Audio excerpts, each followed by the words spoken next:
Driving it home with Patti Vasquez, Patti Vasquez. From global conflicts to greenhouse gases, the folks refusing to wear masks says, and politicians getting caught grabbing ass says, she's driving it home with Patti Vasquez. Hey, can you guys hear me? I don't think we're on the air. Hello. Are we? Hey, everybody. Can you hear me, Henry? Nope. Okay, hold on a second. I don't know which button to push. Anybody? Hey. What? You can't hear me? I can't hear myself. Why can't I hear myself? Hey, everybody. Thank you so much for joining us. We drive it home. I'm just trying to figure out what I've got going. Maybe I'm just not plugged in right. Hold on a second, everyone. What is happening? Well, you know what? I'll just assume everyone can hear us. I'm just used to being able to hear myself very loudly. It's me, Matt. How you doing? I just can't find that. Nope, still not working. Hey, everybody. Hi, Dr. Susanna Flores, my guest co-host today. So thrilled to have you in studio. Hello. Hello. It's a little bit warm out today, but you're used to hot weather. I am guessing, considering you've lived in New Orleans Orleans for quite some time. And it gets a little steamy down there. Slightly. So Dr. Flores joins us in studio, and she is my guest co-host today. She has been gracious enough to bring a guest with her. Like, I've usually, yes. I want to make sure that our guest co-hosts know that they are as equally welcome to bring their guests and content. So tell us a little about your guest that's joining us today. So my friends and I and Nola, we love the show Hot Ones, right? And I think I just passively posted like, hey, we're thinking of having our own Hot Ones in Nola. And so we were just going to probably just try to figure out, okay, local hot sauces or something. And then Chef Tony, right, chimed in, right? And I guess we just friended each other or something, right? And then he's like, I can help you with that. So he created, he asked us, what kind of flavors do we want? And what is it called? Sconces? Is that the... Oh, Scoville unit. Scoville. Oh, I don't know why I always get that wrong. Scoville unit. Scoville units? Yeah, the heat levels of the hot sauces. Right. And so he created, we had habanero, what was it? Mango habanero. Mm-hmm. And then we had a dill pickle, whatever. And then we had a cherry, right? Cherry bomb. And then so it was amazing. And then we did a Facebook Live thing. And so I had my Wolverine action figure because that was motivation. I cannot quit. And, so we went down the line and I actually made it to the end. I was very proud of myself, but not before completely inhaling an entire bag of sugar to try to neutralize the heat from this stuff. But, the flavors were incredibly on point. Incredible. I love it. Hi, Chef Tony. Hello. Pleasure to meet you today. It's a pleasure. Thank you. I have to ask, well, first of all, have you always been somebody who dabbled in these kinds of different kinds of flavors, of spices? And I've always taken the approach to a scientific. Alton Brown was a big inspiration for me in my cooking. So it's I always like to... I love it when people go, you can't do that with that flavor. And I'm like, watch me. And I will work 6 months for my business. A lot of my jerky flavors, when I was doing that, they were 6 months in development until I got it absolutely perfect. But I had some pretty wild flavors out there that have not been seen before. What would you say was the one flavor, or I'm guessing there's a handful of them, but what jumps out at you as a flavor that people doubted you on? It was my Biohazard, which was rated at 1.1 million, lab tested. And the reason people doubted on me, because there was these other companies that were making a very hot jerky and stuff, but they were only coming in at 500,000. They're like, you can't make this hotter. And so I'm like, okay, challenge accepted. And my business is still standing. They shut down. Yay. Yeah. So success is the wildest revenge. Exactly. I don't have to take you down. I'll just take you down in the market. Yeah, no kidding. Fantastic. And you're also an author, and you've started some really fun elements to the culinary world as well. Bike Club. Yes, that is my business. That's your business. So what was the genesis for Bike Club? Bike Club started back in let's say I want to say about 2014. I was just enjoying cooking, and I was making all this stuff for people, and they were coming back and saying, you should really kind of sell this stuff. You have a market here. You got to stop giving it away and stuff like that. So I, a one-man show. I just put it together, got myself an LLC, started the business, and started selling online. A lot of my stuff, I had to get special permits for my jerky production and stuff, but it just took off from there. I started actually at a Comic-Con in Joliet. Oh, fun! Love Comic-Cons. Yeah, they it was the Galaxy show. I think it was held at the Joliet Museum. Nice. And they had a table open, and he was very unsure about bringing me on. And I said, you know, he actually approached me and he's like, look, I have a table. I won't charge you for it. Let's get your jerky out there. And he was very unsure about how well I did. People were coming back 2-3 times to buy my stuff. And they were walking around the convention. At the end, he's like, okay, I don't know where you came from, but you have got to sign on for every year after this. So, Nice. Yeah, Oh, that's a good feeling. Up until COVID, I was there every year selling, and people were coming back. I had my own fans coming back to me just for me. Like, they weren't even there for the Comic-Con. They were just coming in to get my stuff and to talk to me. Amazing. Yeah. God, that's got to feel so good, It too. is. Yeah. It is. It's really awesome to have. I never thought I would have my own fans in life, but There you go. Well, I want to I have to reset a little bit because it was an auditory thing for me. And so I want to make sure that we properly introduce everybody. So this is going to be a fun show. So Dr. Susanna Flores is a Chicago girl. Southside. I wrote a whole thing. I always say Southside. Southside. She's a clinical psychologist, TEDx speaker, and the author of 2 books, which are amazing for different reasons. One is called Face Hooked, about what social media has quietly done to us and is doing Which to us. is, present tense. Yes, Yeah. and is doing to us. And the other is Untamed, and it's a psychological deep dive on Wolverine. She does trauma, she does pop culture, she does the messy stuff. And she's got her own practice, and I just got the information on that, and now I don't know where it went. I had it all. It was written I'm down. going to for me. use it as a slogan. Like, I do pop culture, I do trauma, and I do messy stuff. Yeah, she does messy stuff. Where did it was? Oh, here it is. Susie's website is trauma-institute.com. Yes. That's trauma-institute.com. And I'm so excited about our guest, Chef Tony, as well.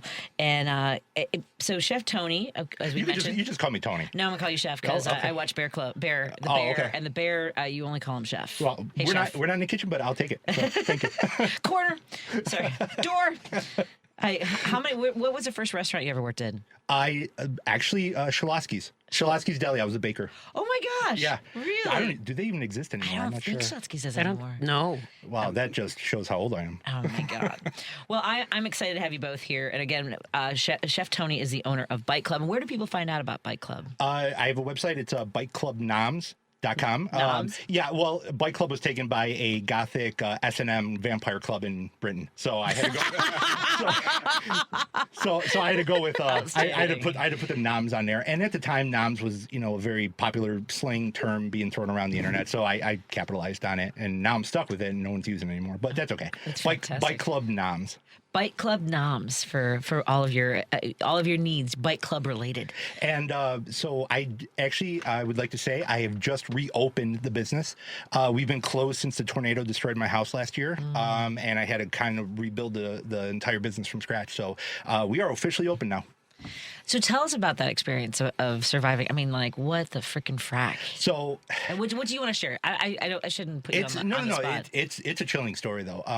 So it was just a normal day, April 2nd, 9/21. Sitting on the couch, cats around me and stuff, and Mr. J, my beloved, who I lost last year, he kind of like poofs up out of nowhere, and I just happen to look, and that's not his normal attitude and stuff. He's usually a very calm cat. And right when he puts, I look outside and there's patio furniture like slamming against the front of my house. And I'm like, okay, we need to get downstairs now. So I get 2 of the cats downstairs.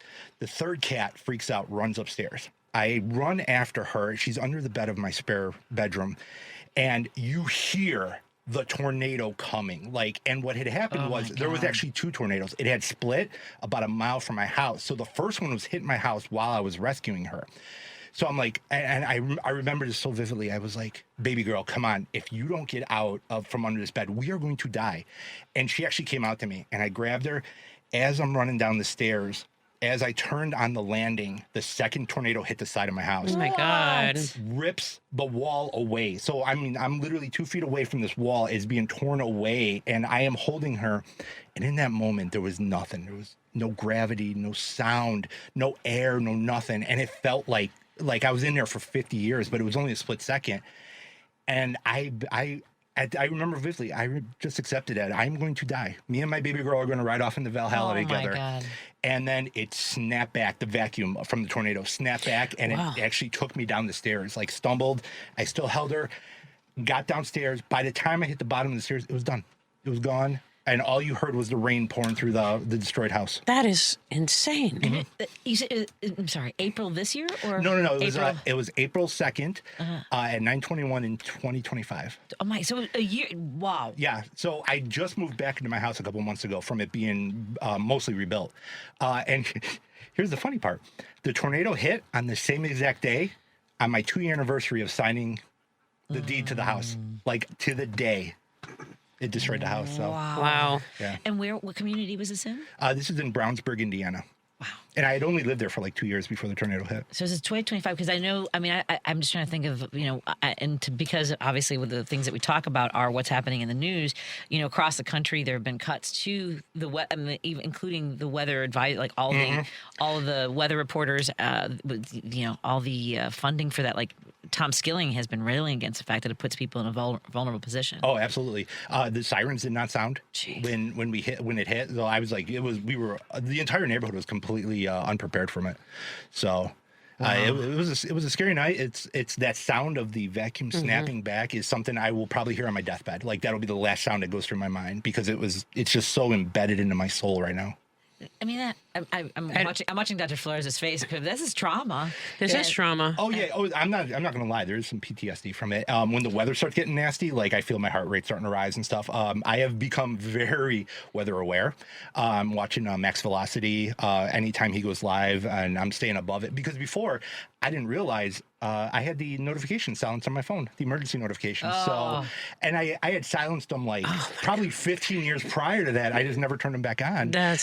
Yeah, and now they're on. And now I have like 8 weather apps that like we call that hypervigilance, right? Sure. Like where you're always on alert waiting for the other shoe to drop, like you're planning 12 steps ahead, like you're always, like you can't fully relax. I get it. Yeah, it's like I said, every time the weather starts building, I'm like, that's just. So I have completely redone my basement. It is a very comfortable place to stay in. So and even if the weather starts getting rough, and you go downstairs. I just go downstairs. Yeah, we have a TV. Everything's down there. The cats have food, everything. So we're good, safe. So let's talk about this when we come back because this is I know people have been through traumatic experiences like this, and maybe this is something Dr. Flores would like to address as well. We are in studio with Dr. Susana Flores. Again, her practice you can find online. The website is trauma-institute.com. That's trauma-institute.com. Chef Tony joins us in studio. He's the owner of Bite Club. Now, is this book available online, the Bite Club? Yes, that is my first cookbook. It was released in 2024. It is available on Amazon, Barnes & Noble, stuff like that. You could usually buy it through my website, but I am completely sold out of the hard copies right now. Oh my God, these noodles. Like, what is this? Right. It's ooey gooey creamy mac and cheese, everybody. How good is that? Oh, I found a Cubano in there. He has a Cubano sandwich. It was one of my favorite sandwiches. These look amazing, so folks should pick one of those up. And then as far as your products, like the caramel corn that you brought, I feel bad like crinkling good food in front of people also. Everything's available. Everything I brought today is available on my website. They're all my best sellers. Outstanding. And by the way, I'll tell you this when we come back, but I want to make sure we get to all of our sponsors as well. Thank you to our friends at Pride Coffee Roasters. Go to pridecoffeeroasters.com and put in an order for the best single origin roasted order coffee you have ever had. They started out as hobbyists. They just thought, can we roast coffee beans? And it turns out they are incredible small batch coffee roasters. And every single cup of coffee tastes like a love letter in a mug. Go to pridecoffeeroasters.com. You can order a bean subscription. You can find out where they'll be at the next Sunday market, including Jefferson Park Sunday Market this Sunday, where I volunteer every second and fourth Sunday of the month in the Jefferson Park proper, right there at Lawrence and Long. We want to thank our friends at Social Change. Thank you so much for your support for the Pride Parade this year and sponsoring our float. Go to socialchange.site to help change lives. Source.solar. Go to source.solar, make an appointment with Peter Sorellis. Maybe it's time to get solar panels on your house or business, and he's got a way to help you finance because he's got a partnership with the state of Illinois, Solar for All. So go to source.solar. That's source.solar. There's no .com because the .solar is the site, source.solar. Are you really winning? So proud to partner with them. I grew up in a household where my father struggled with gambling addictions, and I'm proud to help them have conversations that maybe a lot of people aren't comfortable having. Go to areyoureallywinning.com if you or someone you know is struggling with a gambling addiction. We also want to thank our friends at Berman's Auto. Thank you so much for your support. Berman's, Kia, and Hyundai. They also have Subaru. It's Berman's Subaru. Thank you so much for your support for this year's Pride Parade. Let's take a break here and continue our conversation with Dr. Susana Flores and our new friend, Chef Tony. If you have any questions, we've got your texts at 773-763-9278. That's 773-763-9278. And we'll open up the phone lines in about 10 minutes. Thank you for joining us on WCPT 820 Heartland Signal, KKNW 1150, KTNF AM 950. And hello to our friends tuning in digitally on Facebook, YouTube, and now Monaco Brewing Company Substack, everybody. If you are watching digitally, please consider subscribing and sharing with your friends and family so they can join the conversation too. That's a lot. I should write these things down. You're listening to Driving It Home with Patti Vasquez.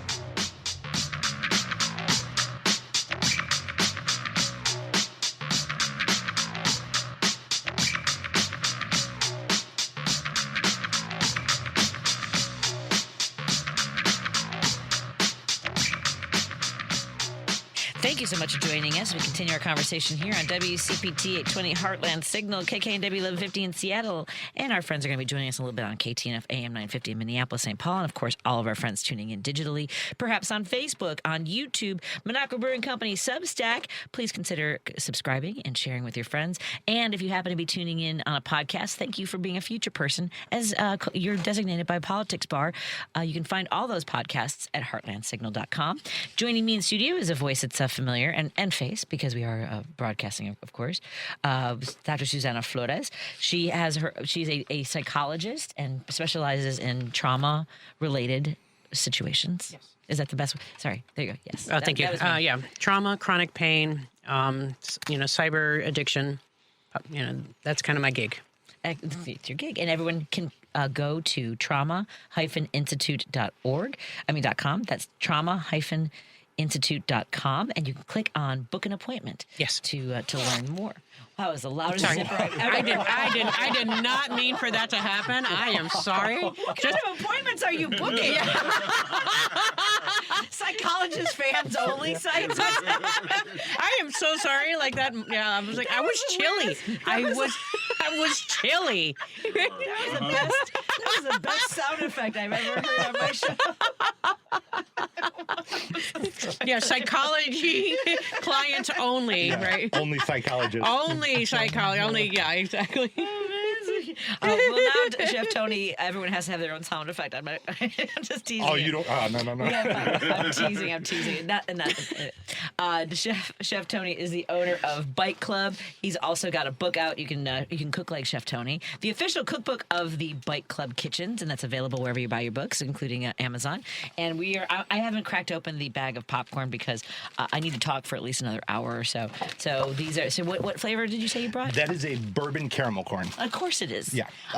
Yes, go ahead. The bourbon is it's a very, very it's a very hint of it, so you're not going to get drunk off it, but it definitely adds to the smokiness of the caramel corn. Fantastic. And then you also brought no drunk, then forget it. Yeah, right. Oh, I can make it for adults, but it's usually people with kids ordering that the most. Well, doesn't it also kind of cook off too when you? Yes, alcohol actually burns off at 174 degrees. Oh, there you go. And then you also brought two hot sauces, dill pickle and cherry bomb, which oddly also sound like another.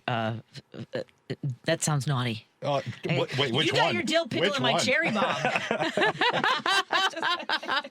You couldn't help yourself. It's right there. It's right there. You mentioned that you worked at Schlotsky's Deli. Oh, long time and ago. Someone says Schlotsky's does still exist in Texas. Schlotsky's wasn't a chain, was it? Yeah, it was actually. Oh, it was. Yeah. I have no idea about these things. Well, apparently it still does exist in Texas. So thank you very much. If I find myself down there, I'll have to stop in and see if it's still the same quality as when I was making it. Excellent. And no, so we were talking about this experience you had in Indiana. Your house was hit by a tornado, and you just have gotten your business back open recently, you said. Yes. In the last few months. Yeah, it's while I was down for over 9 months, 10 months almost, because I was staying in a rental house, and while the house was getting rebuilt, so I lost all my permits, my food preparation, my sanitation, stuff like that, because you just can't keep it up while they're rebuilding a house and stuff like that. So, so I've been putting it together, but the tornado actually proved to be helpful in some ways, because I really started digging into new books that I wanted to write. And so I have one now that it's about to hopefully hit an agent's desk, and hopefully we'll see it go widespread. But I'm very proud of it. But yeah, it's for the 9 months I was down, I had nothing else to do but write, and I started dabbling in music production, things like that. So it's just absolutely blown up. I feel like I'm almost in the 3rd chapter. This is such a cute photo, by the way, in your Bike Club cookbook. Yep, that's me and Mr. J. Oh, it's very sweet. Yeah, it was done by a very, very talented artist who I've been friends with on Facebook for a long time. She was more than happy for me to use it in the book. And did you self-published, or was this a book? That was self-published on my part. I was just wanted to get it out there. I've been promising all my fans for the longest time. Everyone's like, you got to put out a cookbook, and I finally just like, all right, let's do this, guys. Let's put out a cookbook.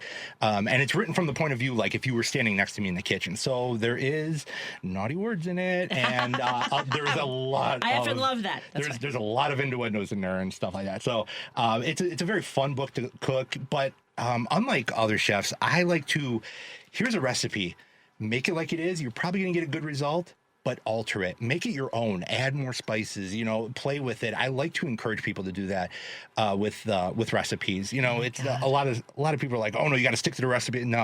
No, it's there's a saying in the book, in the beginning of the book, it says treat cooking like jazz and baking like science. So, go nuts with the cooking. If you want more mushrooms, add more mushrooms. If you don't, take them out. It doesn't really matter. So that's what that book is. It gives you kind of a base recipe where if they're made by themselves, you're going to get a good product, but go nuts with it. Make it your own, And I love it's got the feel of a graphic novel too. Yeah. I actually did all the illustrations as well. Oh my God! Yeah, that is a one-man show right there. That's great. I am a graphic artist. Nice. Yeah, This so- looks beautiful. Thank you. Yeah, I mean, I will say the hardcover edition looks a lot better. So if you're going to pick it up from Amazon, I would highly recommend getting the hardcover edition. Plus the coated pages also resist spills. Nice. Nice. Well done.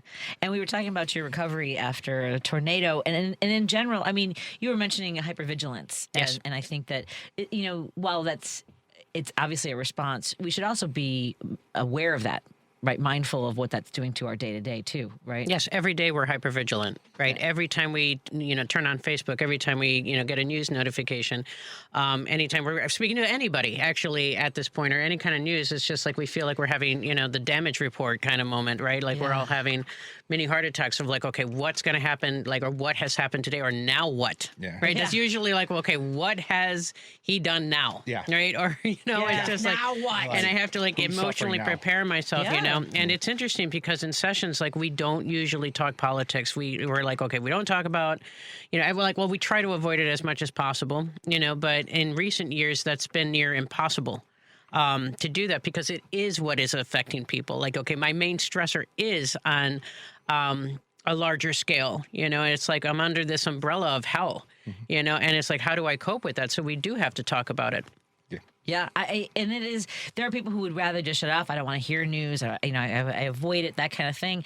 In this, after the shooting, I mean, after so many people have been shot and killed or died in ICE custody, the violence that has been happening all over our country, and the latest shooting in Houston, which isn't getting as much attention because we didn't all watch it like within moments. When Renee Good was murdered in her car in Minneapolis, we saw that within moments because there were so many phones on it. This was a guy who was not in the middle of of trying to help his neighbors with ICE agents. He was just working.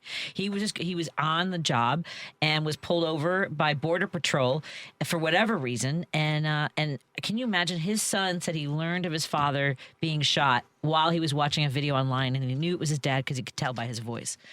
Oh my It's God. just horrifying. That is horrifying. And we're not learning as much, not only because there aren't videos, that there weren't a lot of people standing around with their phones. It's also because he's Latino, and we know that. We know that that's what rises to the attention of national news. So we have to do everything we can to make sure that we hold ICE accountable. And by the way, I'm so frustrated with the state of Illinois and the prosecutors here and the state's attorney's office for not going after these poorly trained, dangerous thugs who are roaming our streets under the guise of being law enforcement. And I'm fed up with it.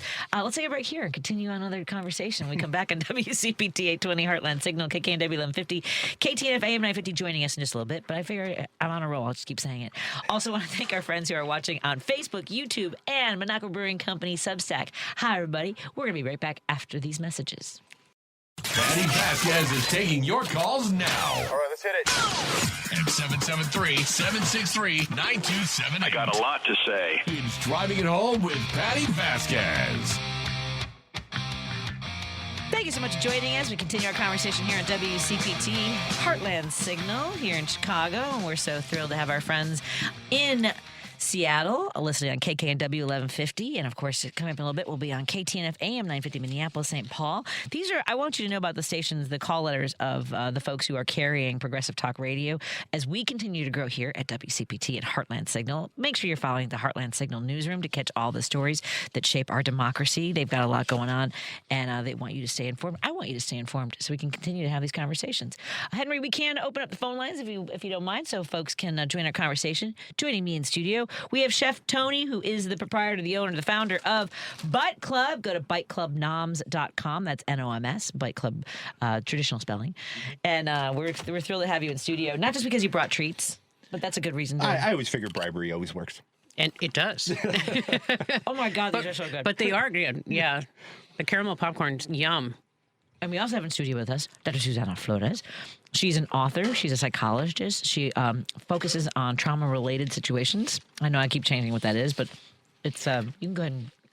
I treat trauma, anxiety, I treat many things, but most psychologists specialize in one thing or, at the other couple of things.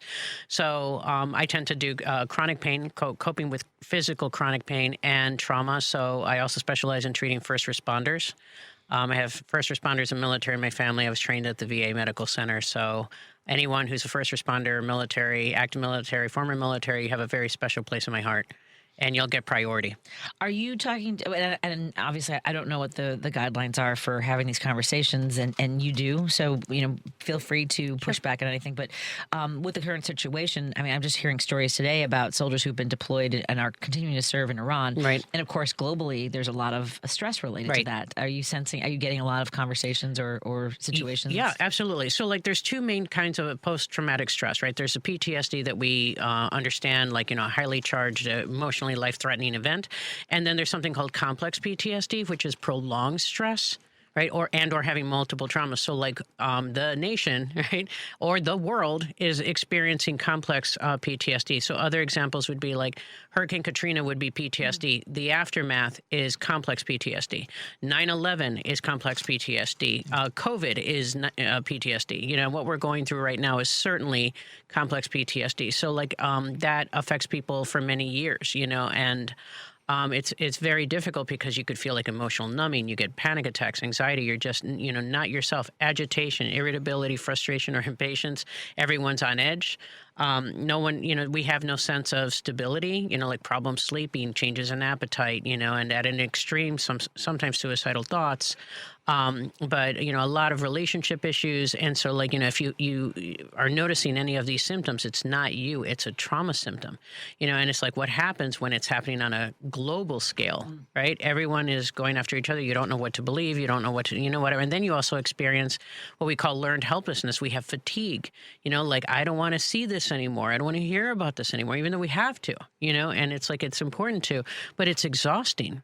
So we have to take breaks and such, but it's just information overload. So it's multiple messages from multiple sources throughout multiple times during the day. It's a lot.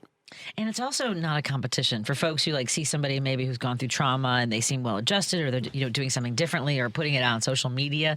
We all have our own responses. We all have, whether it's how we're wired or how we were raised or what the trauma is.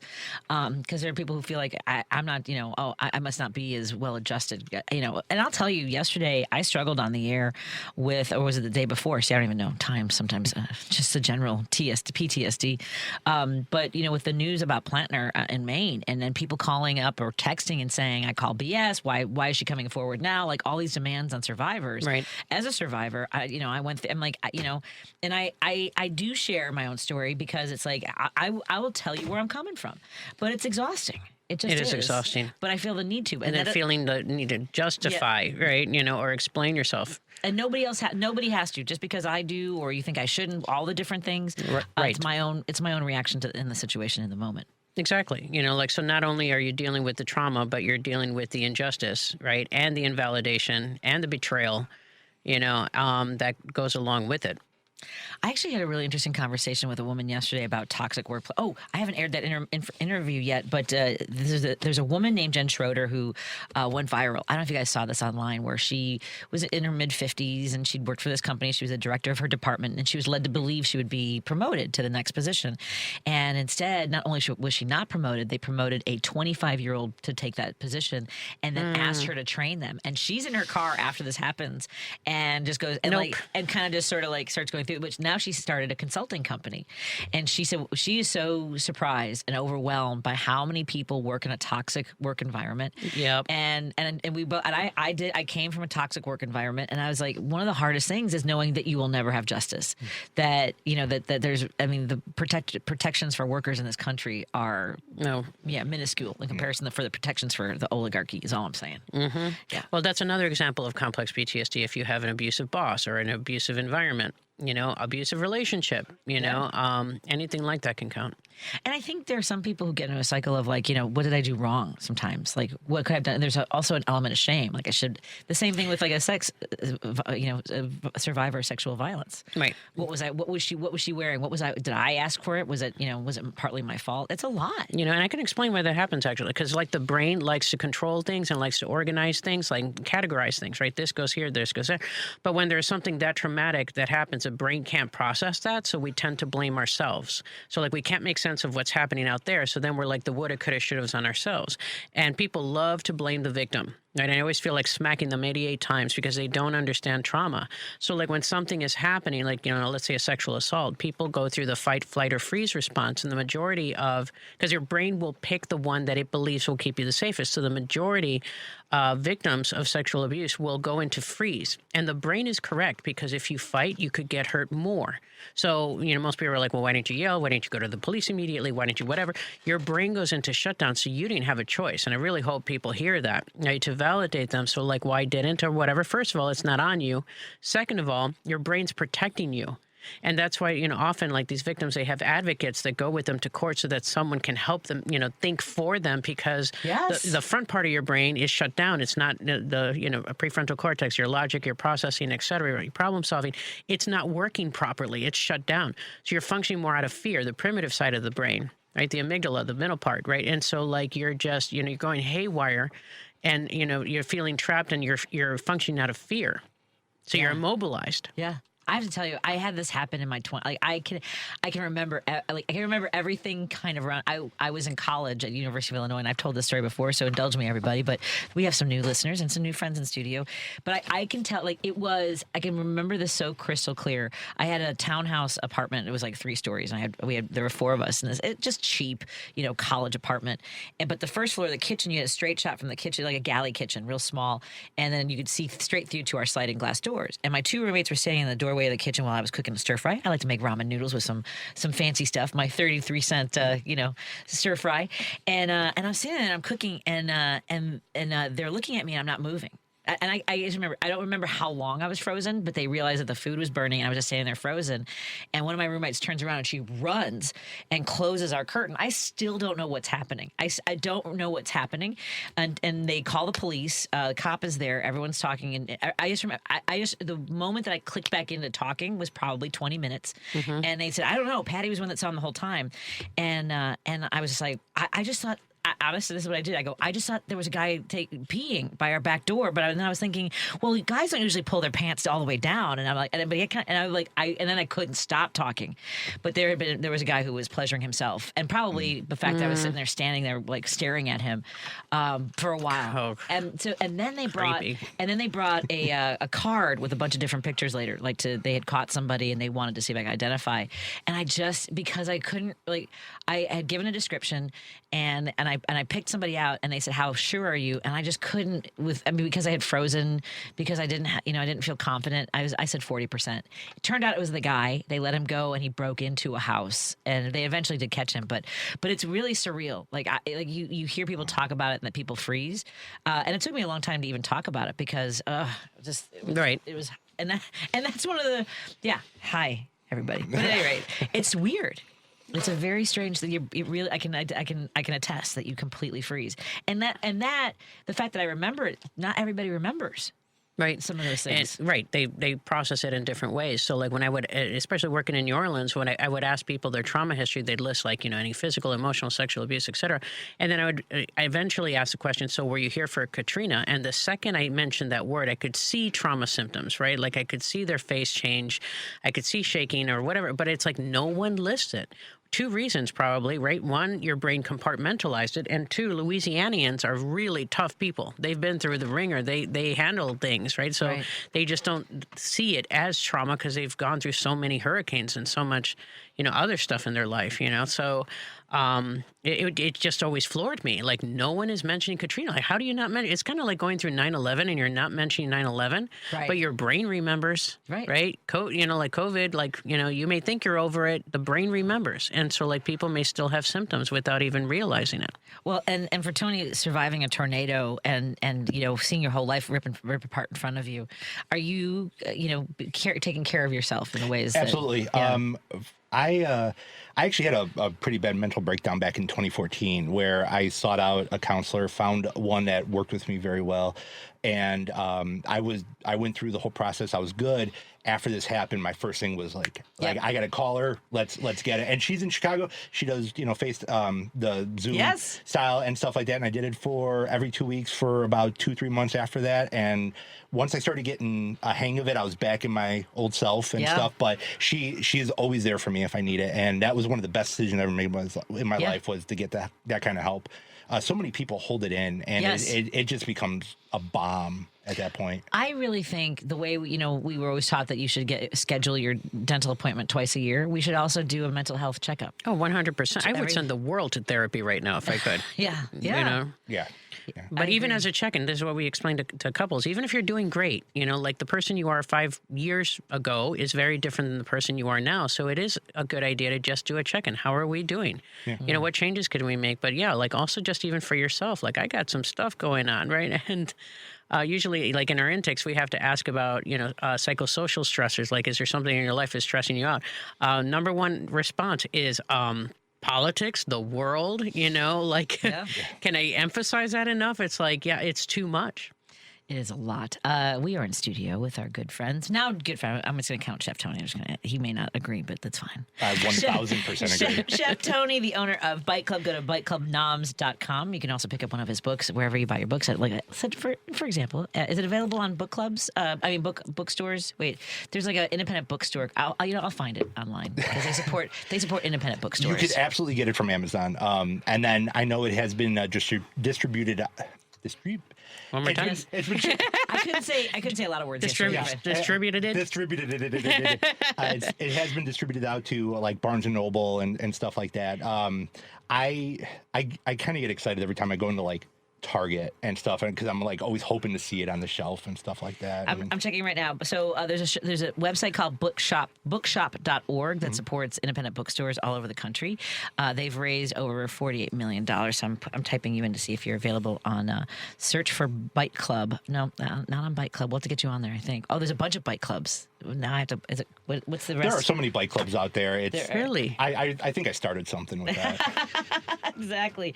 We will find all the places, but you can definitely get it at Amazon. And I'm really excited about trying some of these recipes out. Dr. Susana Flores. She specializes as a psychologist in trauma, anxiety, chronic pain, complex PTSD. Correct. And we're thrilled to have her in studio. The website is nola-wellness.note. Net. Why did I write note? I was writing notes to myself. Yeah, that was me writing it down. nola-wellness.net. Really, maybe I'm having an issue here. No, therapy? nola-wellness.net. Nola's therapy? Hold on a second. I might have written everything down. I was trying to take it off my phone, and I want to make sure I get this right. It's nola-wellness.net. Yes. Yes. Let's take a break here. I promised phone calls. I know you're on hold. I'm coming to you right now. I promise. In just a moment. Thank you to everyone watching on WCPT, KKNW, KTNF, Monaco Brewing Company, Substack, Facebook, YouTube, and all our podcasts at heartlandsignal.com. Taking your calls now. All right, let's hit it. At 773-763-9278. I got a lot to say. It's Driving It Home with Patti Vasquez. We are driving it home, and joining me in studio, guest co-host Dr. Susana Flores. She is a psychologist, and you can turn to her for help at NOLA flores-wellness.net and click on the book appointment tab so that you can learn more information. Dr. Flores is also the author of Face Hooked as well as Untamed, which It's Untamed, the Psychology of Marvel's Wolverine. it's very exciting. And we also have Chef Tony in studio with us, who has his book Bite Club, the official cookbook of the Bite Club Kitchens. He's the owner of Bite Club. Go to biteclubnoms.com to order any of his products, and go to Amazon or your local. Tell your local bookstores you want them to carry this. I think they're going to start carrying it after this. What was that? They're going to start carrying it after this. I think so. Great to hear. People freeze when they think they will be abused. They think they'll be beat up if they fight someone bigger and a lot more muscular. This is from, I'm sorry, I'm reading a text. Then they think their friends and relatives will blame them for being somewhere alone with a person they barely know. There's a lot of these things. Yeah. Let's get to some of our calls. I'm going to take Al from Franklin Park. Al has some thoughts. Hey, Al, how are you doing today? I'm doing pretty good. You know, a lot of you introduced me to a new word today, noms, and I hadn't heard that one before, and I didn't find it right away, but I was able to go to your page on Heartland Signal, and there was a link to noms Bike Club. Yeah, excellent. So I was able to find it, and yay! Thank you. So that was interesting. And I was going to talk a little bit about Facebook and just how toxic it can be. Yes. And what the one that was getting me today was the Obama Center, and they were just saying there's going to be some festivities at the Obama Center, and you get people in there that start talking bad about Obama, talking bad about the center, making memes about it that look like toilet bowls and whatever else, and it is just really amazing because they want us fighting each other on Yes. Facebook, and it you have to kind of work your way through that, but it fascinates.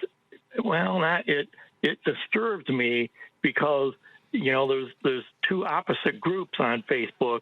Those that are the conservatives or the MAGAs, and a lot of great people and great things going on.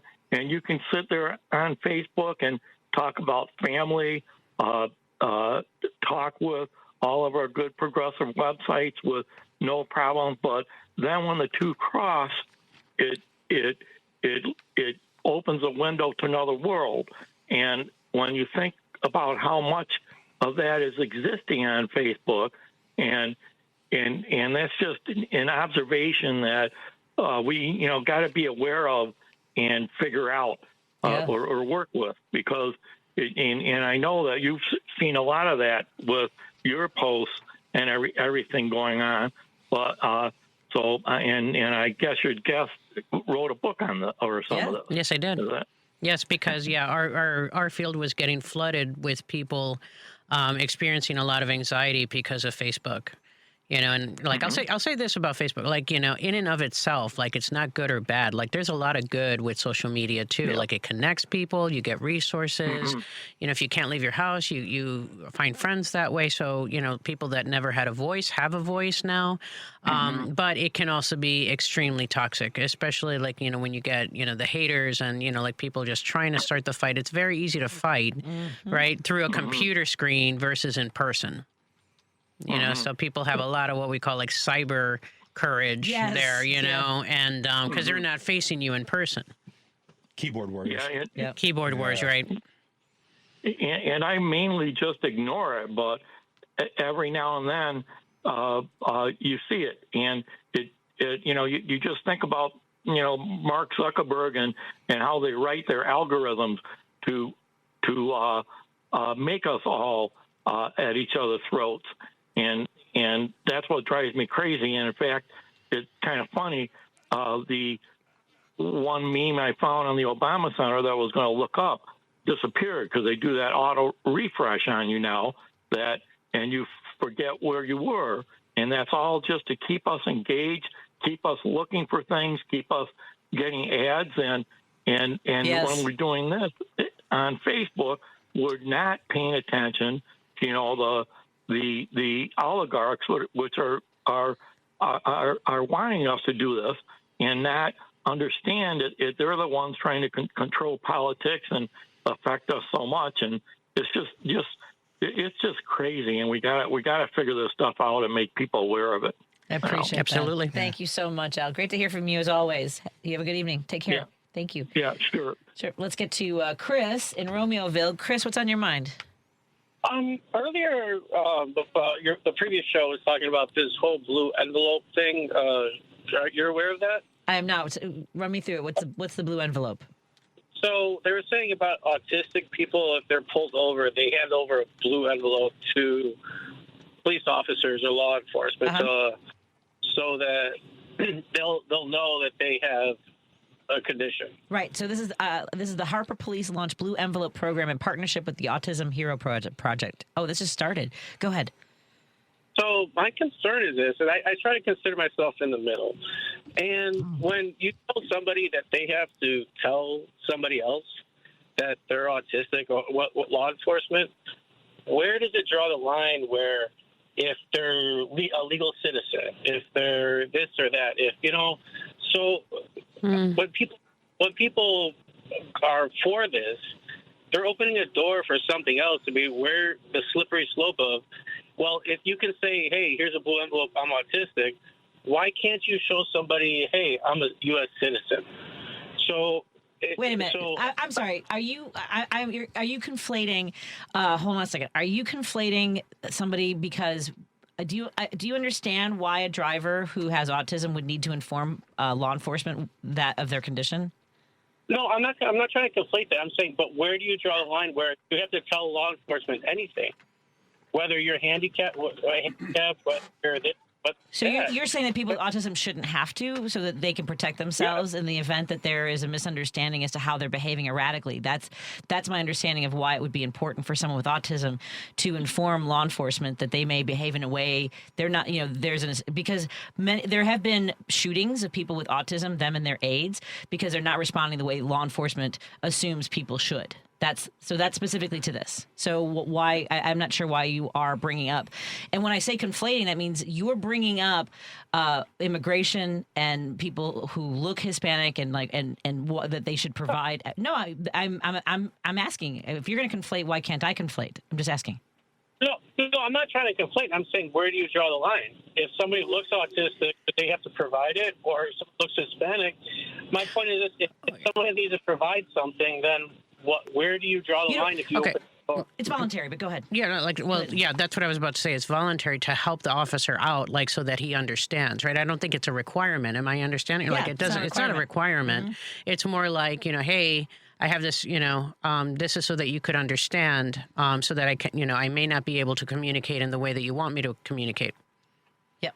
No, I understand, but it's opening the door for other things. Like, if someone could say, hey, I'm autistic, then they're going to say, hey, I'm a U.S. citizen. So I just want it to be. I don't think that this is the argument you want to make. It's not. There's no doors being opened here. This is entirely to make sure that law enforcement is safe, that an individual with autism is safe, that people who perhaps react differently to stressful situations, in particular people with autism, are safe. Thank you so much for calling and asking the questions. We have to take a break. That's really the reason we're going to pause here. But also, I don't think we're getting anywhere with that conversation. So thank you for calling. Dr. Susanna Flores joins us in studio, and our friend Chef Tony, who's the author of Bite Club. You can go to Bookshop. You are on bookshop.org. What we need to get your image on there too, by the way. Okay. So, that's good to know. Yeah. So we get that. You've got Bite Club, the official cookbook of the Bite Club kitchens, and that's available at bookshop.org. It's on sale right now for $20.49. Hardcover, $32.62. Nice. That sounds about right. Yeah. All right then. And Dr. Susanna Flores, you can go to. I don't know why I did that. Flores. I like it. I like it. I like the accent. Just a flair. A little bit of flair. I would flip my hair and everything. Dr. Susanna Flores. You can go to nola-wellness.net and click on the book appointment tab right there. I will be back on WCPT. Jim, I'm taking your call next, I promise. More on WCPT, KKNW, and everybody watching digitally. We appreciate you. Thank you. Home with Patti Vasquez, Patti Vasquez. From global conflicts to greenhouse gases, the folks refusing to wear masks says, and politicians getting caught grabbing asses says, she's driving it home with Patti Vasquez. so much for joining us as we continue our conversation here on WCPT 820 Heartland Signal, KKNW 1150 in Seattle. Of course, now our friends who are tuning in on KTNF AM 950 Minneapolis, St. Paul. Everyone who's joining us digitally on Facebook, YouTube, and now Monaco Brewing Company Substack. Good to have you all here today for our conversation. Of course, you might be tuning in future times on our podcasts, which are all available on the Heartland Signal website, where you can also find our newsroom. Please follow our news team as they catch the stories that shape our democracy. So thrilled to have in studio with us. If you're wondering, you're watching like, who are these people? I've never seen them before. Well, you have. You've seen Dr. Susana Flores, who's joined us in studio today. She's a good friend of mine, and I've had a pleasure working with her, visiting in New Orleans. It made me fall in love. You helped make me fall in love with that city. No, I'm glad. Yeah, it was. I look forward to coming back someday. You guys are going down for the Red Dress run, right? Exactly. Yeah. Maybe next year you'll join us. I was actually looking at flights, but I don't think I'll be able to do it this year. But maybe next year. I would love to. And Chef Tony, who you met in New Orleans. Well, right? no. We met on Facebook. On Facebook. Oh, and he helped now us out with the Hot Ones challenge. That's so See, there is a good thing, though, the social See, media. that is a good right thing with there, social media. And I was like, hey, I have a guy. Apparently, I didn't know I had a guy, but I have a guy that can do this. You got a spicy guy. You're a Chicago girl. Southside. She's. I'm a Chicago boy, too. We always got a guy. You got to have a guy. Where'd you grow up, Chef Tony? Right across the street from Midway Airport. Oh, wow. So you're a Southsider. All right. Okay. Also Southsider. Southside. My friend James Vickery is from that neck of the woods. Okay. And he said when he comes to this neighborhood, it kind of reminds him of that area. It sort of has that same sort of, right? Yeah. When I was driving on the street to come here today, I was like, this almost looks like the end of Central and stuff like that. Yeah, it has that same kind of feel to it. And similar, I was telling you when we pulled up that this neighborhood has 25% of law enforcement that works. The 16th district is considered the safest neighborhood in Chicago because most of the cops, firefighters all live here. Same thing is true of not like Mount Greenwood, like that area. A lot of cops and firefighters because they have to live in the city. But at any rate, Chef Tony has written the book Bite Club, the official cookbook of the Bite Club Kitchens, which is available wherever you buy your books, including bookshops.org. Which raises a lot of money for local bookstores. They've raised over $48 million for local bookstores. So that's another place you can pick up your book, as well as the other traditional sites that you might go to. Dr. Flores has written 2 books as well, Face Hooked, as well as Untamed, The Psychology of Wolverine. Of Marvel's Wolverine, yes. Marvel's Wolverine. I have to say of Marvel's Wolverine. I forget. Yeah. Apologies to the studios. Yeah. I'm sure they're hurting. Disney will yeah, I'm sure they're very wounded. Right, yeah. I brought down Marvel just from that alone, right? She's a psychologist who specializes in trauma, anxiety, chronic pain, complex PTSD, amongst other things that you might want to bring to your own attention and seek some care and just check in, maybe make an appointment. NOLA-wellness.net. Click on the book appointment button and learn more. And then we can, I offer a free consultation. And so all even of if you all just of want it's to online. talk, right? And you were talking earlier, Tony, about doing it by Zoom, doing the sessions. That was one of the things during COVID because I had been going to therapists for years, and I loved telehealth. And I could do it in my car. I had to do it in my car because the people I want to talk about were in the house. Okay. I get that. I get that a lot. I do a lot of sessions in people's cars. Yeah. And plus we're all comfortable in our cars. It's our space. Yeah. You know? Right. I want to introduce you to one of my favorite callers. I love all my callers. This caller reminds me of my dad. If my dad was a liberal who grew up on the west side of Chicago, my dad was a northwest side conservative. But here's Jim on the line. Jim, I'm sorry to keep you waiting so long. What's on your mind, my friend? That's all right. A comedian, a chef, and a doc. We're Heck in of a boat. group. Yeah. You think you were in Lake Michigan when the earthquake hit the other day? There was an earthquake in Lake Michigan, Dr. Flores. Did you hear about this? No, we did not. Yeah, 2.7, I think. Yes. Wow. Just the last couple of days. Yep. Go ahead, Jim. You would have to hold on to the oars with that one. Anyway, I'm going to regress back to the 60s. USAID was instituted by Jack Kennedy. The Republicans have thrown it over a cliff. We've saved millions. Just in this decade from 2000, 91 million people have been saved. And they threw it over a cliff. Then we continue. Of course, his brother-in-law had the Peace Corps. And then on to Johnson after his assassination. The food program, HUD housing, the Civil Rights Act. I thought that as a young man that the sky was the limit.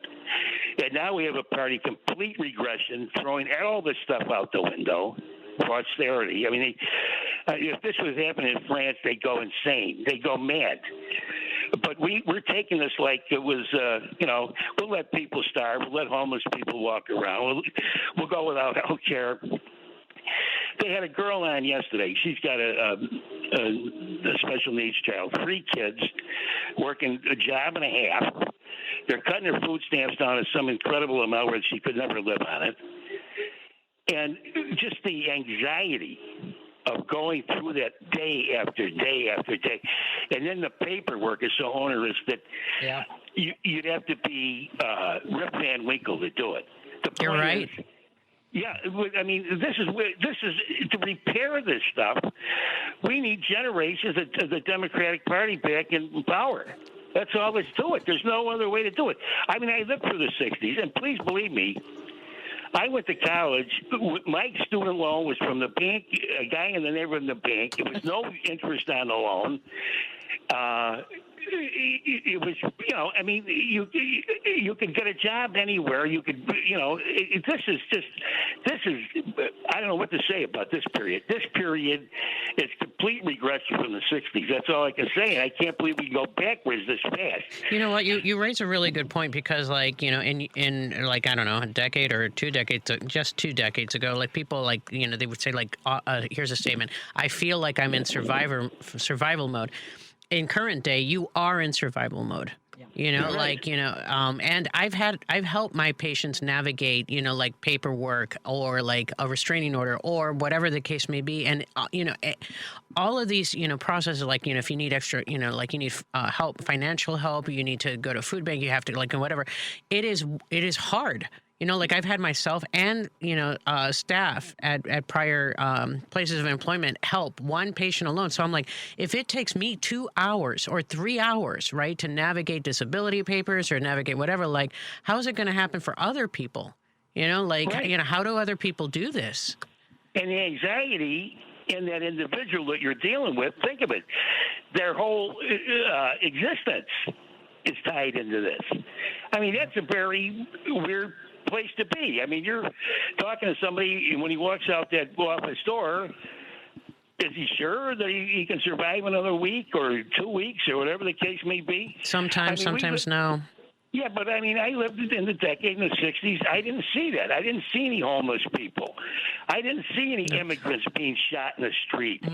Or I didn't see any of that. And now there's 13 million people in America with a green card. Now, they got to sweat that out. They don't know where to go. They can make one traffic stop. And this one guy, this Jamaican, who's been on Chicago television, he's been in the country for 35 years. He's married to a lovely gal. And she phoned him at the prison. He's been to 3 different prisons. He's been in prison for 6 months. Nicest guy in the world. And the conversation was, oh, what do you eat? He goes, are you kidding? He lost 25 pounds. It's absolutely torture, and the Geo Group are making millions and millions when they're visiting the austerity on the United States. It can't stand, and it won't stand. Anyway, thanks for letting me go on. Thank you, guys. Thanks, have a Jim. good night. Thank you. Thank you. You see what I mean? Just a Chicago guy. Oh, yeah. Over by there. That's everything. I love Jim. And I love Jim, too. We've been talking about, a little bit about trauma. We've been talking about, seeking mental health supports. Also, so resilience is something, I mean, rebuilding your whole life and coming back. And by the way, we haven't even talked about the book you're releasing called Everybody's an Effing A-hole. Yeah. I think I did that. I was like, is she going to do it? Is she going to do it? Right? I was like, you see me pause, and I had to make a choice. I had to make a choice, but I went with that one. Cool. So there's like an edited copy. Yeah, it's not the final. To it. Yeah, it's got. I made belly bands. Okay. For them because before it started gaining steam, I was like, okay, for local bookstores to carry this, I'm gonna have to slap a belly band on it. Right. So, that looks great. That's fantastic. The unhappiness equation, the literal psychological formula explaining why so many people are miserable and determined to drag you down with them. Yeah. I did a lot of research. I'm kind of coming into my third stage of life, my third chapter, outside of the cooking now. Are you like 40 and you're in your third stage? What's I was like, wow, I'm old. First off. Thank you. I was like, wow, do we have to go there? Right? Julia Childs didn't publish her first cookbook till her early 50s, I think. So it's never too late to start. And I just, because of the tornado and stuff like that, I just found a whole new passion for writing and stuff. And I started really deep diving into the brain and find out why everyone is a effing a-hole, out there. And especially in this political environment, it is just like, it is brazen at this point. It's not even like subtle. And it started as a joke because every Friday I host like these little dinners for family and friends. And people always talk about their days and their weeks and stuff like that. And they'd be like, oh yeah, I met this, total a-hole and stuff like that. And I started the joke was like, oh, I'm just going to write a book and I'm just going to call it this. And then I started like really digging into the psychology of it, breaking down the brain and digging into it and finding out, okay, is there a reason we are so like everyone's such a noise hole? Yeah, let's go with that. Noise hole. I Freaking like noise that. hole. Let's go with that. It just spiraled from there, and I just kept going with it. I know Suzanne she has actually read it. And I have, as a psychologist, I'll tell you, the guy did his homework. Yeah. So I was like, yep. I'm like, check. It's good. So yeah, I'm very, very excited about it. I put a lot of work into that, and I can't wait till it comes out. And hopefully a publisher or an agent will pick it up. Like I said, I think it's going to be on the desk, hopefully. So send me all the good vibes you can. Absolutely. To get it picked up, because I love having writer as well as chef. In my title. So. Writer and chef, and of course the other. Well, you are. Yeah, you Yeah, are. thank you. The other book is Bite Club, the official cookbook of the Bite Club Kitchens, available at available at bookshops.org, as well as Amazon and Barnes and Noble. You can also go to biteclubnoms.com for the products from Bite Club, which is very exciting. We've been eating some of the. You have beef jerky. You've got no. So actually, when I reopened, because of meat prices, even my butcher can't get me the prices they can. So I had to make a sacrifice on opening, and I was just like, look, I know I started on the whole beef jerky thing, but I have to cut it, or I have to charge my customers like $15-$18 for a bag of jerky, and I will not do that to my customers. So I had to drop it, unfortunately. So now we make sauces, barbecue sauces, hot sauces. I just had some of the dill pickle, and that's fantastic. Yeah, my dill pickle hot sauce is one of my best sellers, as well as my cherry bomb. I make treats like the bourbon caramel corn you're enjoying and such. I used to make pet treats as well, all organic pet treats. But I don't know if I'm going to continue that. But yeah, definitely sauces, dry rubs. I make dry rubs like crazy. Ooh. So a whole bunch of. You like people rubbing their meat? I get you. Yeah. Rub your meat, baby. Yeah. Just saying. Yeah, just rub it. This is turning into a whole other show. I know.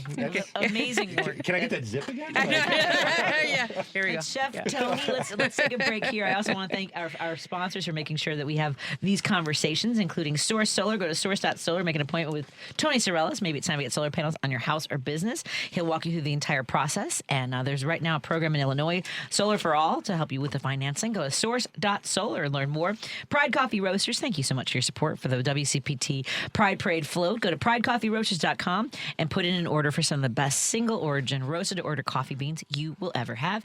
Patty and Jackie will be at the Jefferson Park Sunday Market, as will I. That's Jefferson Park Sunday Market here on the Northwest Side at Lawrence and Long.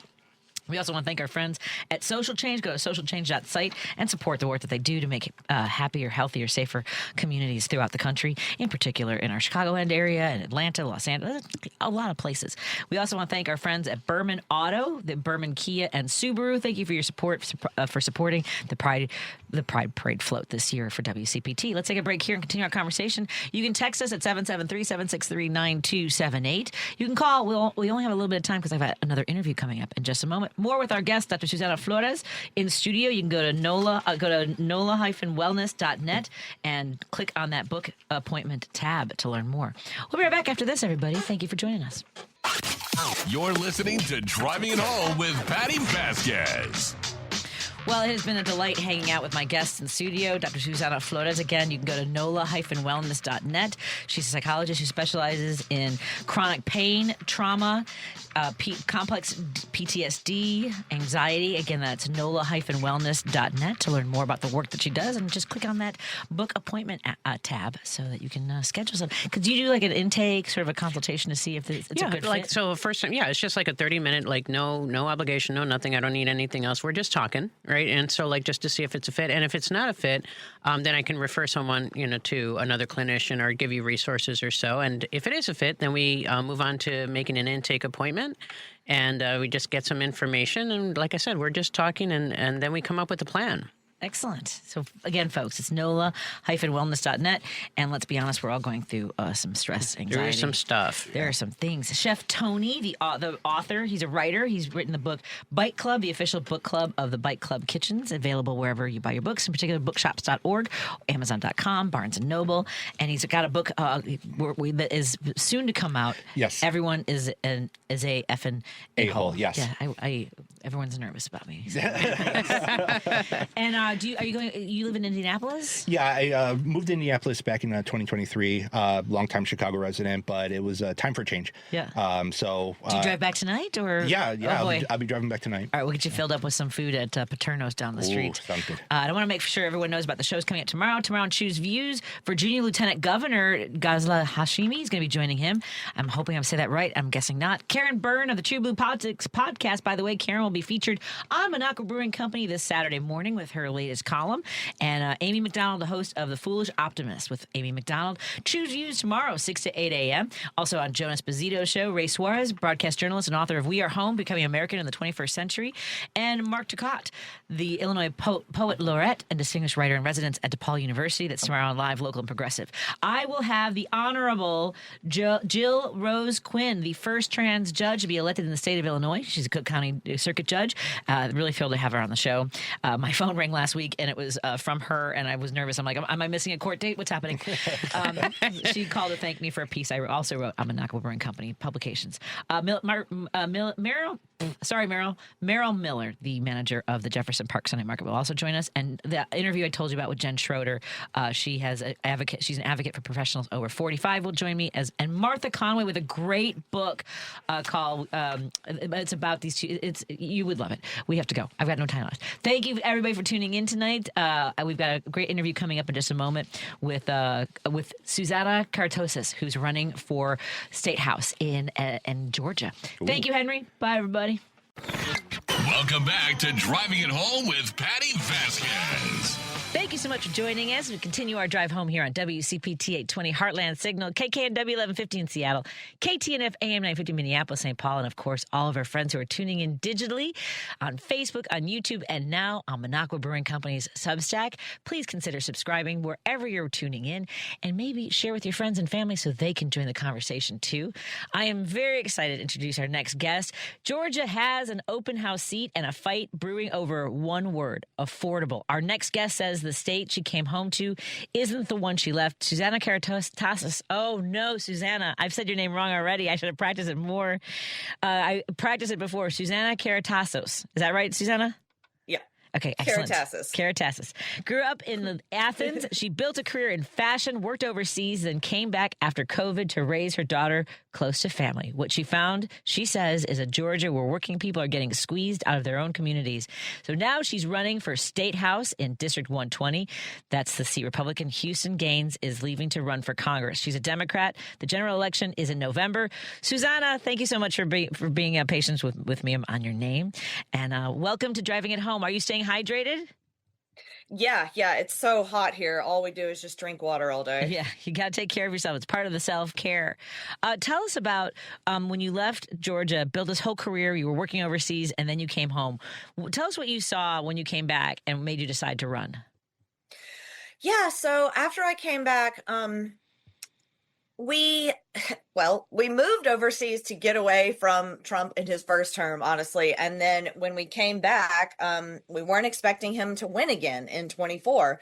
And we felt like he won because the Republican Party told a whole lot of lies and spread a whole lot of propaganda during Biden's term. And that's why they won. And I felt like the Democrats didn't do a good job of messaging all of their wins and all of the great legislation that Biden got passed. And the Republicans did do a good job of being on social media and spreading their propaganda. And Trump was just nonstop on the airwaves telling lie after lie after lie. And that's how they got elected in 24. And, 77 million Americans bought the lie. And that really, really angered me. And the fact that everyone who voted for him and the rest of us are now having to live through everything that he's doing, the total chaos and, the high prices and the not delivering on any of his promises So I started doing political content creation because I felt like Democrats failed in getting our message out there. So I thought, okay, I'm going to start doing that. I'm going to flip the script on them, and I'm going to go on social media, and I'm going to tell the truth, and I'm going to call them liars, and tell things for what they are, because I feel like there was not enough of that on the internet. So everything I was seeing in Georgia was just sort of like a mini version of what was happening in DC. They're passing the big, beautiful bill in DC. They're cutting Medicaid. They're cutting SNAP benefits. They're passing tax cuts for the ultra wealthy. And they're basically just doing the exact same thing in Georgia. The Republicans have had control in Georgia for 20 straight years. And all they do is pass legislation for the ultra wealthy, for the corporations. They're letting data centers overrun our state. They refuse to expand Georgia Medicaid, which only like 5 states in the entire country have done that. It's just absolutely absurd. They refuse to raise our minimum wage, which is $5.15 an hour. What? Well, yeah, it's well below the federal minimum wage. It's the lowest in the country. And a lot of jobs do have to adhere to the 725 federal, but there are also many jobs like agricultural jobs, small businesses that have less than 6 employees that can go with the 5.15 an hour. So yeah, our state minimum wage is the lowest in the country. It's completely ridiculous. They're cutting education funding. They're not picking up where Trump has cut all the agriculture deals that Biden made in the infrastructure package. So farms are going out of business here. The suicide rate of farmers is the highest it's ever been in Georgia. There's just endless problems, and we're getting priced out of our lives. And the housing crisis is especially bad in Georgia as far as corporations buying up single family homes and people just getting priced out of their homes. So there is a really good reason to everyone in Georgia to vote for change this year, to vote for something different. And I consider myself a progressive.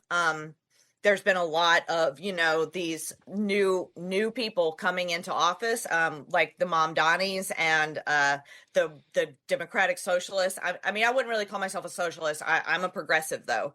And we need change in Georgia. We don't need just the same old thing of maybe Democrats win, but nothing really changes. Like, we need people who actually care and are not in this for the money or the backdoor deals, or they just want to get in office so they can sit back and do nothing. I am only running because I want to expand Georgia Medicaid. Like, nothing would give me more pleasure than having 400,000 people in Georgia all of a sudden be able to get health insurance.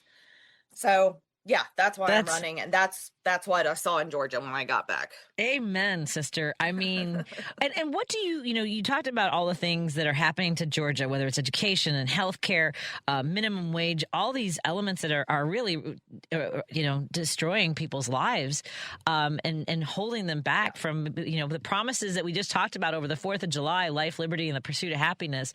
What is it, you were talking about social content creators and the way Republicans do messaging, which, is it the sort of marginalizing people, putting targets on people, whether it's the trans community, the LGBTQ, people of color?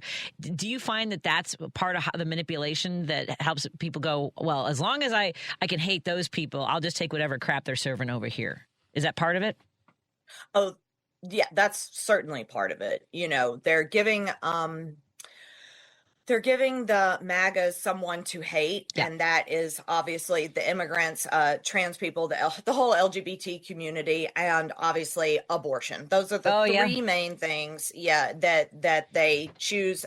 They're saying, I hate these things more than I like having health insurance. Yes. Then they're choosing to hate that over choosing to be able to afford their lives, which is completely insane to me. And there are some voters that we will never be able to reach, and it's not even really worth talking to them. But there are plenty of people who voted for him who are now regretting it.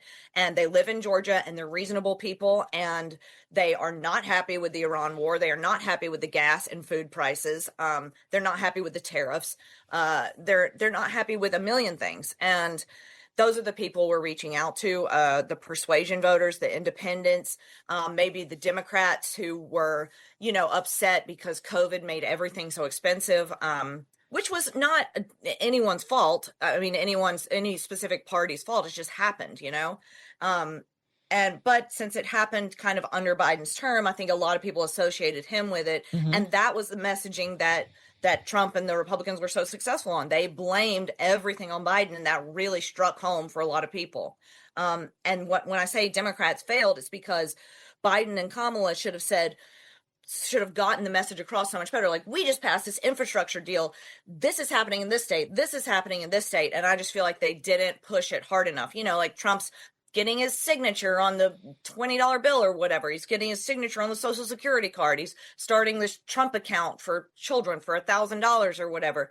He's putting his name on everything. And I'm not saying they should have put their name on everything, but they should have pushed it so much harder than they were. And as far as social media goes, the Republicans have been paying content creators for several years now to push their agenda, daily talking points. The Democratic Party, the DNC, does not do that. I've been a political content creator for the Democrats for years, and no one has ever reached out to me with talking points, with like an offer, like to pay me in any way. Like, that just does not exist on the Democrat side. And that is crazy. I mean, it should be happening on the Democrat side. We should have content creators working for the DNC, pushing our message. So I think that was just a failure. And I was like, well, I'm just going to do it on my own. You know, I'm just going to push the message of truth out and call these people what they are. And you know, my following jumped up. I mean, I got a pretty huge following really fast on TikTok. And now I've expanded to Facebook and Instagram. And yeah, people really like what I had to say. And then after he won again in 24, I was like, I can't just sit back and talk. I'm going to run for something. And Houston, I looked into it, and my district, Houston, was running for higher office. And I was like, well, it's an open seat. Like, let's do this. Amazing. We are talking to Susanna Karatassos. I got it. Susanna Karatassos, who grew up in Athens, Georgia. She's running for House District 21, the House seat in District 120. Susanna, I said we were going to do one 12-minute segment, but you were so fired up. I'm wondering if you have time to indulge us with another segment. Yeah, we can stay a little longer. That's fine. Excellent. Let's take a quick break here, and we'll come back with our guest, Susanna Karatassos. Karatassos. Karatassos, yeah. Karatassos grew up in Athens, and we are so thrilled to have her on the line. What's your handle on TikTok and Facebook and all the places? Susanna for Georgia. Susanna for Georgia. We're going to take a break here and continue our conversation because I have more questions. Definitely want to talk about data centers, tariffs. You mentioned agriculture. I got so many questions. Let's take a break here and come back in just a moment on WCPT 820 Heartland Signal, KTNF AM 950 Minneapolis, St. Paul. We also have our friends who are tuning in Seattle on KKNW, and our friends on digital. Thank you so much for hanging out with us. We'll be back in a moment. No detours, no distractions. Just bold ideas and real talk. This is Driving It Home with Patti Vasquez. Thank you so much for joining us. We continue our drive home here on WCPT 820 Heartland Signal, KKNW 1150, KTNF AM 950, and all of our friends tuning in digitally. Please consider subscribing to our show. And you can also check out our show's podcast on heartlandsignal.com. We are talking to someone who has decided to take matters in her own hands. She's fired up. She's getting me fired up. I love talking to Susanna Karatassos, who is running for the House seat in District 120, a seat that a Republican is currently holding. That's Houston Gaines, and he's leaving for Congress. She's a Democrat and a progressive. And seriously, I want to talk about one thing you mentioned about how Democrats aren't great at, basically championing the successes, right? And to your point about construction sites and infrastructure, whether it was, getting more people covered on healthcare. President Obama had the same thing. It was almost like this, I don't know if it's not even humble. It's like, well, we did it. We don't have to sing about it. I agree with you. There should have been at every construction site brought to you by President Biden. Do you know what I mean? Every construction site should have had a billboard on it. Did you see today that the federal government has opened up 25 federal gas stations to deliver? I just saw this story. Did you see this? I did see that. I just saw that this morning too, and they're the Trump gas stations, right? Yeah. And exactly to your point, he slaps his name. I read. Right. I saw someone reporting on it, and they were saying that they're more expensive, though. So I don't know if it's actually a good thing for him. I hope so. I really hope so. Because everything he touches is a disaster. Now, at any rate, let's talk about you, because you are not a disaster. I have to imagine, because I know there's news stories coming out of Georgia. I think it was like schools and people in their homes being told to like turn their power off because the data centers needed more power. Is this happening in your community? Not at my house, but yeah, it's happening all over Georgia because of the heat wave, and everyone's just running their AC. I mean, it is psychotically hot here. It's been in the upper 90s and feels like 115.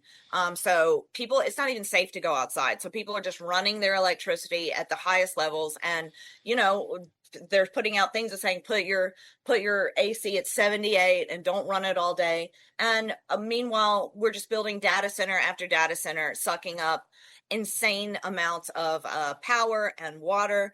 And meanwhile, everyone that they build, Republicans are giving them tax breaks to come here, and they're giving them electric bill breaks. And Georgia Power is literally distributing their power bill break to the rest of us. So we are picking up the tabs for the data centers. It is awful. What a nightmare. And the CEO of Georgia Power is making $7 million a year. Oh, come on. So, me and a lot of other really great progressive candidates are running, and we're all of one mind that we need to get the profits out of utility companies, and we need to get the profits out of the healthcare industry. Rick Jackson, who is running for governor against Keisha Lance Bottoms, the Republican Rick Jackson, he is a billionaire from the healthcare industry. That's how he made his billions. And I do not believe that the for-profit system of healthcare in this country is viable. And we're the only country in the world that does this. And we have worse health outcomes than any other, similar country in the world. And we pay twice as much. And it's just a ridiculous system that we have. And the reason they make so much money is because they keep us sick so that they can make more money off us staying sick. So we have to get over to a government-run healthcare system where we set prices, we have to regulate it. And, I'm not against capitalism, but we have to make sure everyone has food, water, shelter, and healthcare. And then after that, make as much money as you want. Just a regulated system. That's all. Isn't it amazing how they want? And I know this is a quote from, I believe, Martin Luther King Jr., who said that there's capitalism for the poor and the working class, and socialism for the wealthy. Because you mentioned the tax breaks for the power for the data centers and things like that. They have their hand out all the time, and yet it's the families, it's the the farm workers, it's the teachers, it's the people who are struggling with affordability. So tell us what unaffordability right now is looking like in your area, in your community, in your district. Okay, so I have some good stats on this. In the past 10 years, the wages have gone up 10% in Georgia, 10%, but the cost of living has gone up 35%, and the cost of housing has gone up 120%. What? In Georgia? Yep. So we are getting priced out of our lives, and the issue obviously is wages. They don't go up, and there's no regulation on corporations or business owners on how much they have to pay their employees, compared to like the CEO pay or whatever. There's just no regulation on that. So we have to make life more affordable in other ways, like healthcare, like childcare, like social programs. Like we have to start regulating in other ways too, because we can't regulate how much people are paying their employees. So we have to step in, because people cannot afford to live. People can't even afford apartments. A 700 square foot apartment is $2,500 a month. And, it's completely insane. Athens, Georgia is a very popular place, and people cannot afford to live there. So they're having to move, well outside of Athens and commute. And, on top of that, they're letting all the rural hospitals close. Mm-hmm. So people are having to commute very far, even for emergency services. There's just so many things. On top of that, we've got the 6-week abortion ban, Yep. which is causing the maternal mortality rate to rise, the infant mortality rate to rise. coupled with the rural hospitals closing, there's gynecological deserts all over the state. It's just getting worse and worse and worse. And the fact that in this last session, for the state house, the main things they were concerned with is protecting Confederate statues and the racial gerrymandering of redistricting because of the Supreme Court gutting the Voting Rights Act. Like, they're just focused on all the wrong things, and I've had enough. And I know I'm not the only one. So it's just total chaos, and I think the Republicans have just proven that they do not care about the people of Georgia. All they care about is the ultra wealthy. And I think the people of Georgia have had enough. I hope so. I mean, I'm guessing you're having events, you're knocking on doors. What are some, I mean, are you getting some of the FAFO? You mentioned that there are, the persuadables. What are they saying to, there's lifelong Republicans. You mentioned abortion as being, one of the things that, as long as I get my, as long as women can't have autonomy over their own bodies, I don't care what else happens. Essentially, are you seeing wavering in those parts of the party?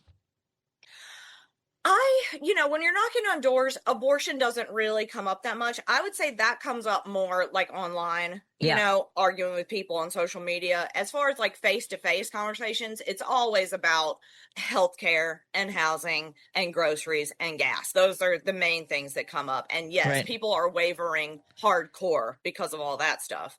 And I have had so many people when I'm out knocking in doors in the rural areas of my district that are saying, I've never had a Democrat come to my house. Like, thank you so much. This means the world. And yeah, I'm going to vote for you. Like, I can't stand Trump.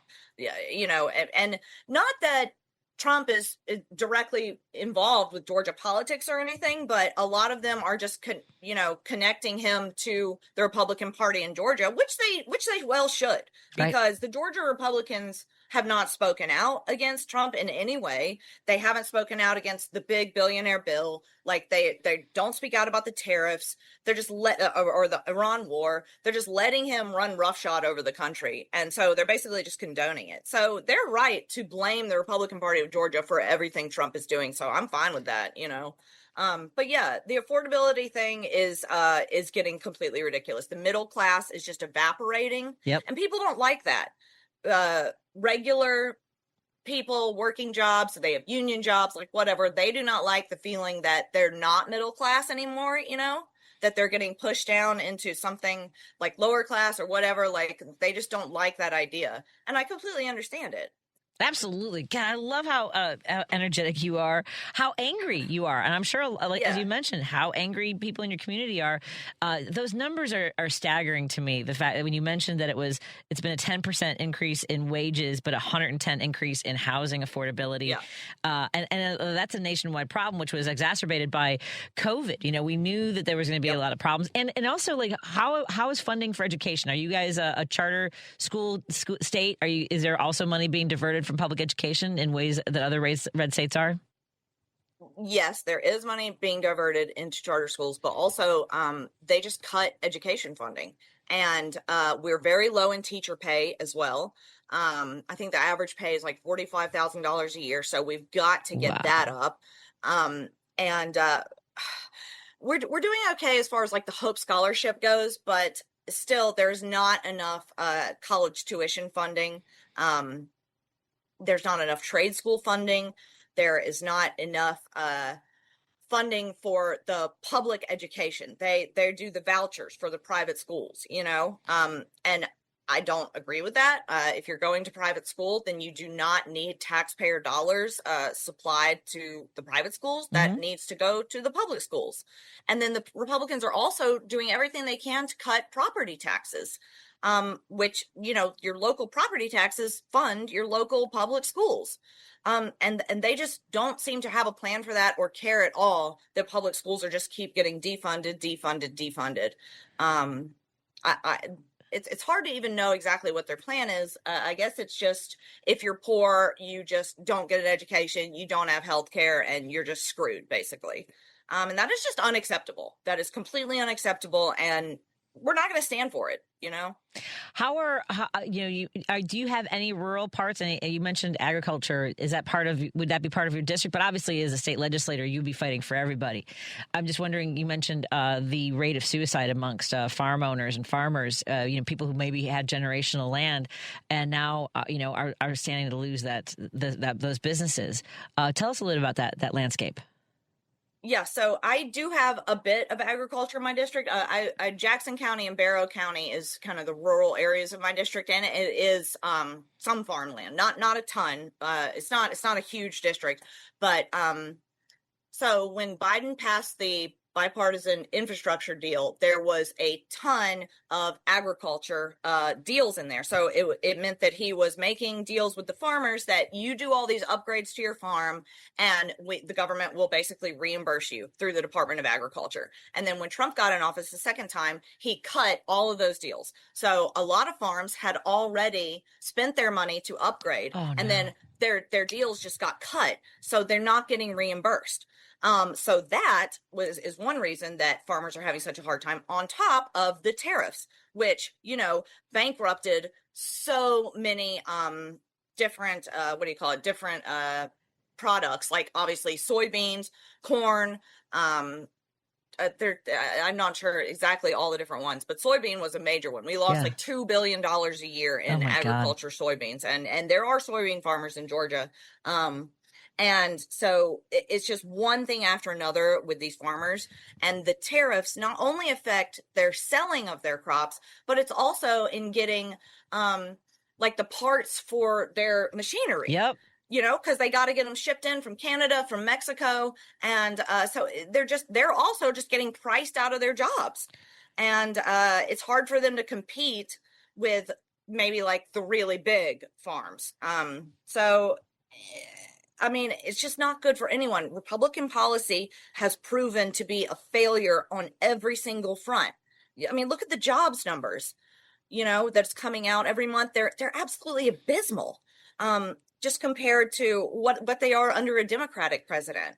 We're bringing in, Biden's bringing in multiple millions every year, and Trump's barely breaking 100,000 in 2025. Like the numbers speak for themselves. I don't understand why anyone is saying like, yeah, let's keep voting Republican. It's good for the economy. No, it is not. There's no data metric that you can look at in America that would say, yeah, Republicans are good for the economy. Oh, but who has time to look at the truth? I'm so glad that you're in this fight. We've been talking to Susanna Karatassos, who is running for the House District 120, Athens, Georgia. You've got let folks know. Give your minutes pitch as to why you're running for office, what you're going to do for people, however long it takes you. But I know that you're on a tight schedule, and I appreciate you being flexible with joining us. And then let them know how they can help you, because people all over the country, they might not live in Athens, Georgia, but we definitely want good Democrats and good places helping people all over. Yeah. So I'm Susanna Karatassos. I'm running for House District 120 in Athens, Georgia. I'm a progressive Democrat. I am running for an open seat. Houston Gaines, the Republican, is running for higher office, and he's been in that seat for several cycles. So this is the year to flip my district blue. And Georgia is also brinked to flip blue this year in the midterms. We only need to flip 10 districts out of 180 to take back the legislative majority in the state house. And if we can do that, we can start passing so much legislation that needs to happen here. I'm running on, expanding Medicaid, raising the minimum wage, expanding education funding, overturning the abortion ban, common sense gun reform, obviously climate change legislation, which the Republican Party doesn't even have a platform on that. They're acting like it's not happening. And look at what's happening this month. It's just completely insane. We need to focus on renewable energies. We need to focus on solar panels everywhere. Like there has to be such an investment in solar. And, Trump is out here literally cutting all the solar and wind manufacturing that he possibly can, and that is just psychotic to me. So Georgia basically, under Democratic rule, once we get back the House, has to just combat everything Trump is doing in order to protect Georgia from the chaos of DC. But I do believe that U.S. Congress is going to flip blue this year as well. And we, so in the primary, I ran unopposed in the primary, but I got more votes in the primary than any other Democrat ever has in my district by a lot. And I got more votes in my Republican opponent by quite a bit as well. And this district has been a solid 60-40 Republican district for many cycles in a row. And during the primary, I already moved the needle 5 points to the left. Wow. Yeah. And that's without even asking for a vote, because whenever I've been canvassing and calling and all that, I've been telling everyone I need your vote in the midterm. I'm not even mentioning the primary because I was unopposed, you know? So we did really, really well in the primary. And we are well on our way to flipping this seat, because we are knocking doors, and Georgia is doing a coordinated campaign where the Georgia Dems, like the House Caucus, is supplying us all with canvassers, full-time paid canvassers, as well as like my team is getting a ton of volunteers, and the overlapping Senate district and the overlapping congressional district. We are all combining our efforts to make sure there's no duplication. And yeah, we are just knocking on persuadable doors and making phone calls and just doing everything we can. Like, we are in this to win it. And the Republicans, what do they have to sell people? They have no policy. What are they going to say? Like, yeah, we're going to continue to not give you health care and continue to, you know, not raise the minimum wage and continue to give ultra wealthy tax breaks. Like, that's their policy, you know? You got me fired up. I'm so glad you're in this. Remind folks how they can find you, learn more about you, and support you, because, you know, that's something that keeps the wheels on the tracks too. Absolutely. So my social media is TikTok, Instagram, Facebook is Susanna for Georgia. Check me out there. Follow me. I post every single day, and I rip the Republicans a new one every day, and then also talk about what I want to do for Georgia. And then my website is SusannaForStatehouse.com. There is a donate tab there. Please donate. It goes through Act Blue. If you don't like Act Blue, there is a P.O. box at the bottom where you can send a check if you prefer. A lot of people like to do that. But yeah, I mean, it takes a lot of money and a lot of people to get this done. Unfortunately, this is the system we live in. I wish that we could get money out of politics, but right now this is just what we have to do. My opponent will outraise me because he's part of the good old boy network, but money isn't everything. Like I said, they have no policy. So it's a lot about the ground game and just about getting people fired up, you know? And my social media following is absolutely huge. I have 250,000 followers across my platforms, and he has no social media presence at all, my opponent. So, you know, his father was the Georgia Agricultural Commissioner for like 15 years. So he's basically just a Georgia Nepo baby. Yeah. And yeah. Well, here, also, yep, go ahead. Go ahead. No, I was going to say, you have a huge following because people are looking for fighters. So tell us more. Right. Well, I'll just also in our race this year, obviously we have Senator John Ossoff running, which is going to be a huge boost to the entire ticket. People love John Ossoff. He has something like an 82% chance of winning his Senate seat again.